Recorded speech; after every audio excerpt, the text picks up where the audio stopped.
안녕하세요. 넥타이맨 전수호입니다. 오늘은 암 사형 선고가 아닌 몸의 경고 신호를 읽어드리겠습니다. 암 진단을 받았을 때 환자가 취해야 할 가장 올바른 행동은 무엇일까? 전적으로 의료진을 믿고 병원 치료를 잘 받는 것일까? 나는 감히 아니라고 말한다. 왜냐하면 그것은 나의 문제를 남에게 떠맡기는 태도이기 때문이다. 좋은 결과가 나올 리 없다.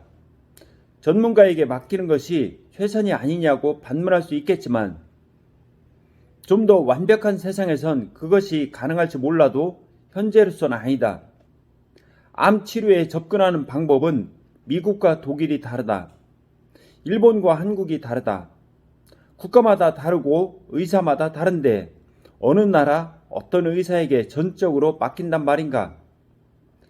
결국 최종적인 치료 선택의 부담은 환자에게 있을 수밖에 없다. 암치료병원을 고를 때와 가슴성형 수술병원을 고를 때 별 차이가 없다는 것이다. 자동차를 사거나 하다못해 스마트폰을 하나 장만할 때도 이것저것 따져보고 시간을 들여 정보를 수집한다. 암치료를 선택할 때도 그렇게 하라는 것 뿐이다.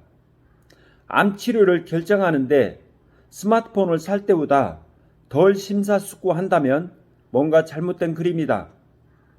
이 메시지가 어려운가?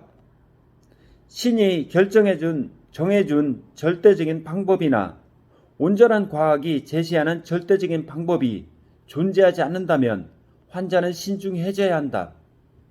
게다가 자본주의적 이윤이라는 개념이 섞여 들어갔을 때 정보는 혼탁해지고 환자들의 혼란은 가중된다. 불신을 조장하려는 것이 아니다. 이 소중한 메시지를 자칫 잘못 이해해서 병원을 멀리하라는 말로 이해하는 독자가 없길 바란다. 환자에게 필요한 것은 보다 많은 정보, 치우치지 않는 공정한 정보, 그리고 다양한 치료 옵션에 대한 정보다. 불행히도 모두 다 환자에게 쉽게 허락되지 않는 것들 뿐이다.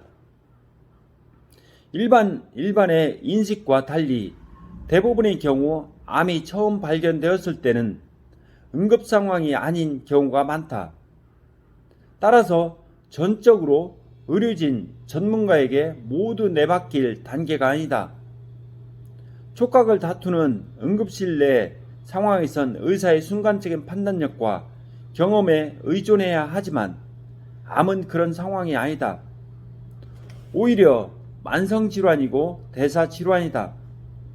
자꾸 죽음이 연관되고 불안하고 다급한 나의 심리 상태가 반드시 응급 상황은 아닌 것이다. 그러니 환자 스스로 시간을 두고 관심을 갖고 연구를 시작해야 좋은 결과를 기대할 수 있다. 이는 너무나도 당연한 진리다. 감이 아니라고 할 수 있는 사람은 단 한 명도 없다.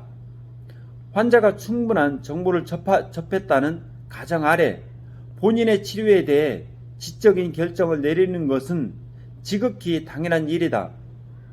그것이 병원의 표준 치료가 되었건, 한방 치료가 되었건, 대체의학이 되었건, 민간요법이 되었건 상관없이.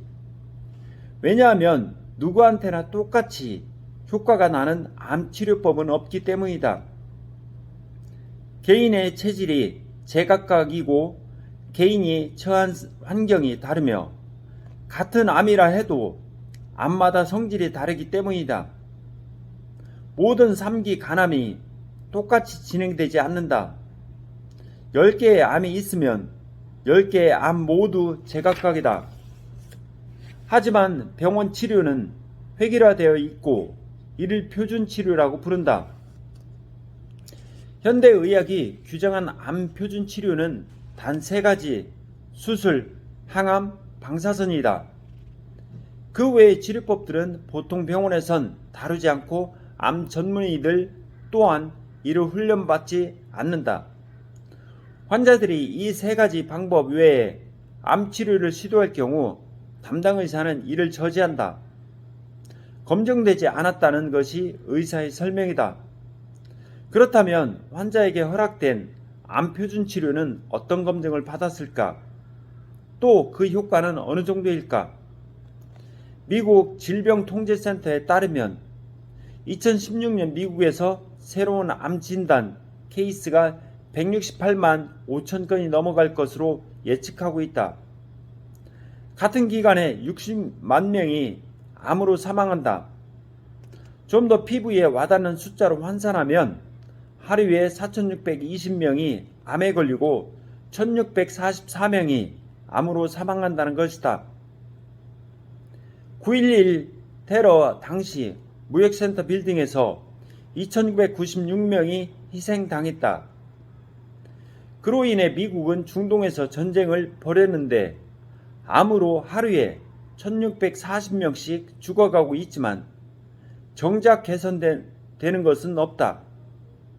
마치 암 발병 증가를 어쩔 수 없는 불가항력처럼 여기는데 미국 암 학회가 그러면 안 된다. 올바른 정보와 환경 오염, 먹거리 규제로 암 환자 수를 의미 있게 줄일 수 있다. 아무도 관심이 없을 뿐이다. 암과의 전쟁에서 실패한 병원에 계속 돈을 갖다 바치고 있을 뿐이다. 이것이 모노폴리의 문제점이다. 암 치료 비용이 얼마길래 돈을 갖다 바친다고 할까? 의료비 높기로 악명 높은 미국의 통계이긴 하지만 여느 질환의 치료비에 비해 유난히 비싸다는 점은 다를 바 없다. 종류에 따라 다른데 한 달 항암제 비용은 보통 1만 달러, 한화 1,100만 원가 넘고 2만 달러를 넘기는 항암제들도 흔하다. 단지 약값만 그 정도에 달한다. 원가가 비싸서 그런 것은 아니다. 연구개발 비용 때문도 아니다. 의약품 연구개발 비용에 천문학적인 비용이 들어가는 것은 맞지만 1970년대에 개발되어 이미 연구개발에 투자한 비용을 다 뽑고도 남은 항암제들 역시 약값이 떨어질 줄 모른다. 오히려 물가 상승률을 상회하는 수준으로 더 오르면 올랐지 절대 떨어지지 않는다. 약값이 비싼 이유는 오로지 암이기 때문이다. 암이 위중한 병이고 환자들이 치료를 거부하지 않고 매달리기 때문이다. 수요와 공급의 법칙이 적용된다. 그것이 약값이 비싸게 형성되어 있는 유일한 이유다. 제약회사는 자선사업단체가 아니기 때문이다. 미국 ABC 방송의 시사 프로 2020에서 예측한 바에 따르면 2016년 미국 암 산업 매출 규모는 1,600억 달러를 넘어설 전망이다. 하루에 4억 4천만 달러, 1시간에 1,800만 달러에 달하는 금액이다. 암 생존율의 비밀. 의학계는 암과 싸우느라 나름대로 열심히 하고 있는데 너무 나무라는 것 아니냐? 암에 걸려도 요즘 많이 살지 않냐? 생존율 올라가지 않았냐? 하는 반문이 나올 만하다. 그에 대한 대답은 암 치료 생존율 대신할 수 있다. 암 생존율에 관한 통계 자료가 존재한다. 미국 국립암연구소의 발표 자료다. 암 치료에 대한 자료를 찾아보고 연구를 하다 보면 자주 눈에 띄는 영어 약자가 있다. SEER. 미국 국립보건원에서 운영하는 프로그램인데 암 통계 자료에 골드 스탠더드로 속한다. 전 세계 누구나 다 갖다 인용하는 숫자들이다. 암 치료 효과가 얼마나 발전했나? 암이 발병하고 생존하는 상황은 좀 어떤가? 눈에 띄는 개선이 있나? 하는 것들을 알아보기 위해 운영하는 통계 자료다. 그런데 모름지기 데이터는 해석이 중요하다. 이 통계 숫자들을 볼 때 반드시 주의해서 봐야 할 것이 있다. 앞서 모노폴리라고 경고한 바 있다. 절대 권력은 반드시 타락하기 마련이다. 그 때문에 자연스럽게 살펴봐야 한다. 예를 들어 미국에서 유방암 생존율을 검색해보면 유방암 환자의 5년 생존율이 거의 90% 가까이 나온다. 이는 굉장히 고무적이고 마음이 평온해지는 희망에 찬 숫자다. 하지만 이 수치는 유방암 환자의 사망률과 같은 연령대의 유방암에 걸리지 않은 일반 여성들의 사망률을 비교한 것이다. 유방암에 걸리지 않는 일반 여성들도 죽는다.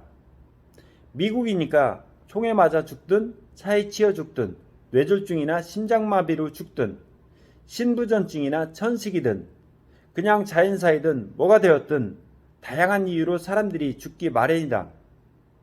유방암 생존율이라는 것은 암으로 사망한 여성의 수를 암 이외에 다른 이유로 사망한 모든 여성들과 비교했을 때 암으로 죽은 여성의 비율이 89.7%라는 것이다. 이를 비교 생존율이라고 한다.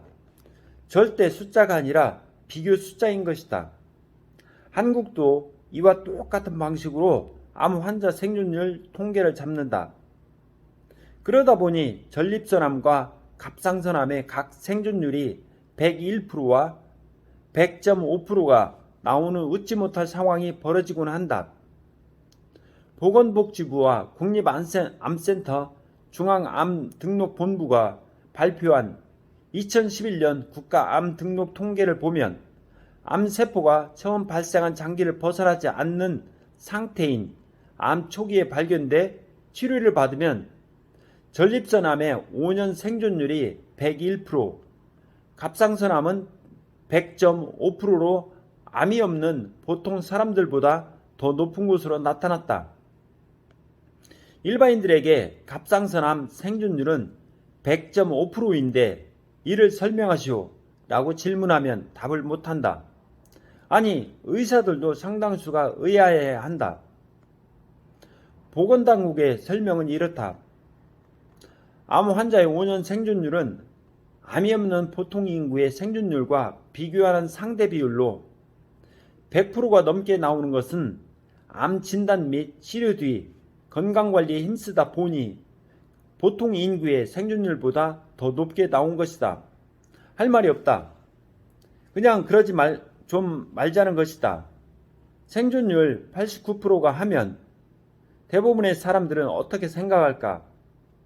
암에 걸린 환자 100명 중 89명은 죽지 않고 사는 것으로 생각한다. 그렇게 여기는 것이 당연하다. 하지만 일반인들의 기대와 달리 SEER이 제시하는 암 생존율 수치들은 전혀 다른 의미인 것이다. 그렇다면 실제로 일반인들이 인지하는 유방암 환자의 진짜 생존율은 얼마나 될까? 비교 생존율이 아닌 절대 생존율로 보면 과연 몇 퍼센트가 5년을 생존할까? 29%다. 두 숫자 간에 큰 차이가 난다. 한쪽은 89.7%, 다른 한쪽은 29%. 유방암 진단을 받은 환자 중 71%는 치료를 받다가 5년 내에 사망한다는 것이다. 누가 이런 식으로 비교 생존율이라는 복잡한 개념을 만들어냈으며 이 숫자를 떡하니 공식적으로 NIH를 통해 공지함으로써 사람들을 헷갈리게 하는 것일까? 의도적으로 그랬다고 밖에는 달리 생각할 길이 없다. 치료 효과가 좋아 보이고 뭔가 발전이 있는 것처럼 보이도록 착시 효과를 일으키려는 의도일 뿐 환자의 입장에서는 전혀 도움이 되지 않는 정보인 것이다. 이런 데이터를 제대로 이해하고 분석하려면 과학 연구 분야의 전문적인 트레이닝이 필요하다. 보통 사람들은 전혀 알 수 없는 은밀한 암호와도 같다. 그런 비교 생존율이 아닌 절대 생존율을 살펴볼 필요가 있다. 환자들이 알고 싶은 진짜 암 생존율은 각각 얼마나 될까? 사기암의 경우 소세포 폐암 환자의 96%가 5년 이내에 사망한다. 그리고 다른 암의 경우에는 이렇다.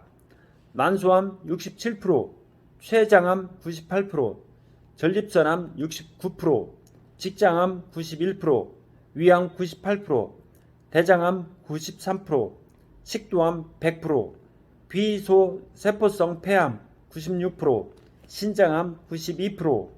숫자들은 훨씬 비관적이다. 이 데이터는 무엇을 의미할까? 지금 병원 암 표준 치료는 전혀 효과가 없음을 말해준다.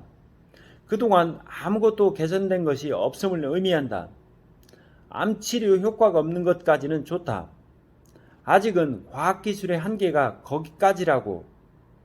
어쩔 수 없는 불가항력이라고 인정할 수 있다.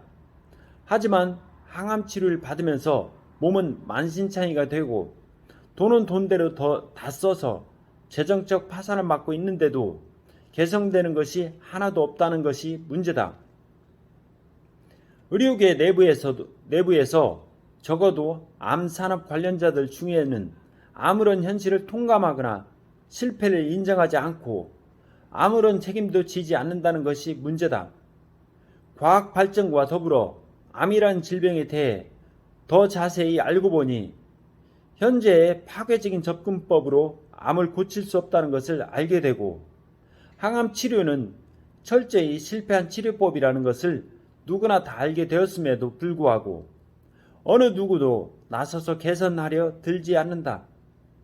그런 목소리를 내면 오히려 돌팔이로 낙인 찍혀 삶이 힘들어질 뿐이다. 항암 치료가 효과를 나타내는 암이 몇 가지 있다. 아동 백혈병 중 일부와 고환암, 특정 종류의 유방암이다. 일찌감치 발견해서 잘라내면 재발하지 않는 암도 있다. 유방암 중에 특정 유전자가 원인이 되어 발생하는 경우 유방에만 작용하기 때문에 유방을 절제해버리면 재발 위험이 낮아진다. 남자는 절대 자궁암에 걸릴 수 없는 것과 같은 이치다. 발에 무좀이 있으면 발가락을 잘라버리는 것과 같은 개념이다. 그런 치료가 왠지 마음에 와닿고 마음에 들면 어쩔 수 없겠지만 수백만 명이 무좀에 걸리는데 병원에서 인정하는 치료법이 유일하게 발가락 절단이라면 어떤 기분일까? 오늘날의 암 치료가 딱 그런 식이고 다수의 사람들이 아무렇지 않게 그것을 받아들이고 있다. 미국 암학회는 30여 년 전부터 암 치료라는 말을 없애고 5년 생존율이라고 라는 말을 고안해냈다. 현존하는 암 표준 치료들의 당위성을 이끌어내기 위한 꼼수에 불과하다. 병원에서는 암 완치라는 표현을 쓰지 않는다. 암 전문의들은 암 완화 또는 관해라는 은밀한 표현을 사용한다. 그리고 5년 생존을 완치로 간주한다고 주장한다. 환자와 일반인들은 또 아무 생각 없이 그게 과학적인 근거에 의한 결정인 줄 알고 받아들인다. 대다수 의사들도 양처럼 이를 따른다. 그저 배운 대로, 그저 알려주는 대로. 그런데 이 5년 생존율이라는 개념 속에는 암이 재발하거나 하는 난처한 상황들이 반영되지 않는다. 환자들 삶의 질도 전혀 반영되지 않는다. 어떤 형태로든 그저 5년만 살아있다면 그 환자는 자랑스럽게 암 완치 판정을 받는다. 환자가 항암 치료와 방사선 치료를 통해 생사를 넘나드는 고통을 겪으며 버티다가 5년을 넘겨 하루를 더 살고 죽어도 5년 생존율 통계에 포함되는 것이다. 보통 5년을 살면 계속 살 수 있는 것으로 간주하기 때문에 나온 개념이라는 설명인데 현실에서는 이런 말들이 무색하다. 암 치료가 성공했다는 통계적인 숫자만 올라갈 뿐이다. 수술과 항암 치료와 방사선 치료를 제대로 받은 환자들의 상태는 말도 못하게 피폐해지고 난 후다. 환자들은 바꿔 말하면 고객들인데 고객들이 보기에 엄청난 착각을 일으키도록 고안된 마케팅 툴에 불과하다. 과학적 지식이 많거나 대단히 똑똑하지 않아도 주위를 한번 둘러보면 알 수 있다. 4기 암에 걸린 지인들 중 5년 이상 살아있는 사람이 몇 명이나 되나? 아직 살아있다면 그들 삶의 질은 어떠한가? 또 그렇게만 치료해야 하는가? 암은 대중요법으로 접근할 경우 환자에게만 엄청난 재난일 뿐이다. 무의미한 치료를 포기하라고 진심으로 환자를 위해 도움을 주는 의사에게 가족들은 병을 치료할 실력이 안 되니까 집으로 돌려보냈다며 비난하고 그를 고용한 병원으로부터 돈벌이를 못했다고 질타를 받는다. 하지만 필요 없는 수술이나 처치로 환자를 고통스럽게 하고 가족에겐 경제적인 부담을 안겨주면 가족은 환자를 위해 최선을 다했다며 그에게 감사 인사를 하고 병원도 그를 인정한다. 이것이 현실이다. 오늘은 여기까지 읽어드리겠습니다.